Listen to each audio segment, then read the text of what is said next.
مسجد تراغي صحابه کرام ناستو رسول الله مبارک څنګه منبر ته خاتون د منبر په دی رومبه پونه باندې چې څنګه خپل مبارک کی خو د قدم مبارک نو رسول الله مبارک ویل آمین. بیا چې د منبر دویمه پونه ته رسول الله مبارک قدم مبارک کی هو به ویل آمین. بیا چې د منبر دریمه پونه ته خو رسول الله مبارک به ویل آمین. درې پیرې سره آمین ویل.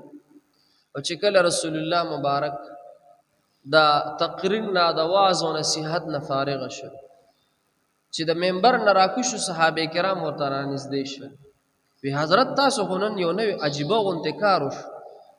رسول الله مبارک ته تپوس کې ویسه وی کار داسې چې تاسو د منبر په ړومبه پونه چې قدم کې خود نو تاسو ویل آمین بیا مو ویل آمین بیا مو ویل آمین. د دې خوراته لګراز بیان کې چې دا تاسو د آمین نن ولي وی نور کله هم داسې نه دی ویلي. رسول الله مبارک ورته وی چې کله زه منبر ته ختم نو حضرت جبرئیل علیہ السلام زما مخې له راغی او حضرت جبرئیل علیہ السلام درې خیرې وکړې. وړومبه چې کله زه د منبر په وړومبه پونه می قدم کې خودو نو حضرت جبرئیل علیہ السلام وړومبه دا خیره وکړه. وړومبه خیرې حضرت جبرئیل علیہ السلام دا وکړي چې تبا دي شي برباد دي شي هلاک دي شي هغه کس چې د کم کس مخکې د ستا ذکر مبارک او شستانو مبارک وای خلیصو او پتا درود کولو. نو چې کله د محمد رسول الله صلی الله علیه وسلم چې کله د غي نوم مبارک واغستلی شي نو درود شریف ویل پکار. درود شریف که اوګد درود شریف نشي ویل مختصر صلی الله علیه وسلم دا مو.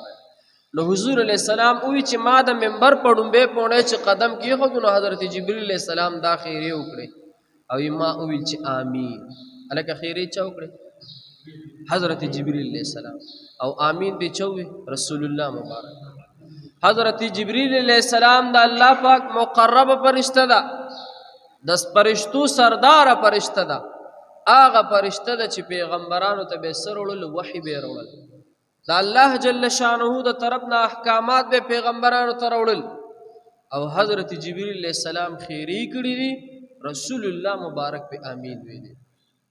نو د دې خیرونه بزان بچ کلم چې د جناب محمد رسول الله صلی الله علیه وسلم نوم مبارک واغستلی شي چا او چې محمد رسول الله صلی الله علیه وسلم نو تاسو سره صلی الله علیه وسلم وایي.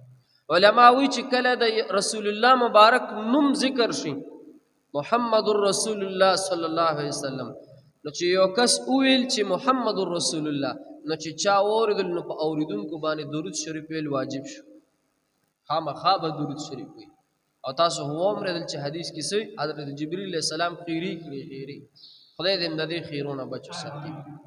او دویم نمبر بیا رسول الله مبارک وی چې کله زه د منبر دویمه پونه ته ختم نو حضرت جبرئیل علیہ السلام دویمه پیره بیا خیری وکړي. بیا غي داسې خیری وکړي چې تبا دي شي برباد دي شي هلاک دي شي هغه کس چې پچا د روزې د میا شراغله او د پکې په الله باندې ځان اون بخ خدای رحم د خیرونه بچو ساتي. یعنی په د باندې د روزې میا شراغله او د په روزه کې دومره عبادت اونکو چې را دی الله وبخي ودا سړی د سری تباہ او برباد شي. چا خیری کړي حضرت جبرئیل علیہ السلام رسول الله مبارک په آمین ویلې دي. الکه دا د روزې دا میاش دا د برکتونو دا د عبادتونو میاشته دا د خیر او د برکت میاشته دا د مغفرت میاشته.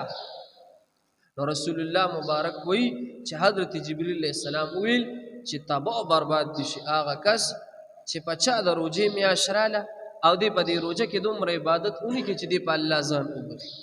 یعنی خامخا د الله عبادت سره کول پکار دي. رسول الله مبارک به سره آمین ویل چې کله د منبر درېمه پونه ته رسول الله مبارک ما قدم کې خودلو نو حضرت جبرئیل علیہ السلام په درېمه پیره کې خیری بیا کړی دي.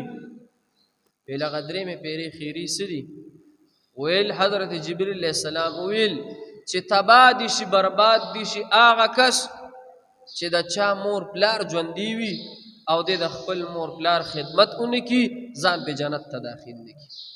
یعنی د مور پلار نافرمانه هغه ته چا خیری کړي حضرت جبرئیل علیہ السلام ته خیری کړي او رسول الله مبارک پسې د امین وي نو د مور پلار د ازار نه ځان بچ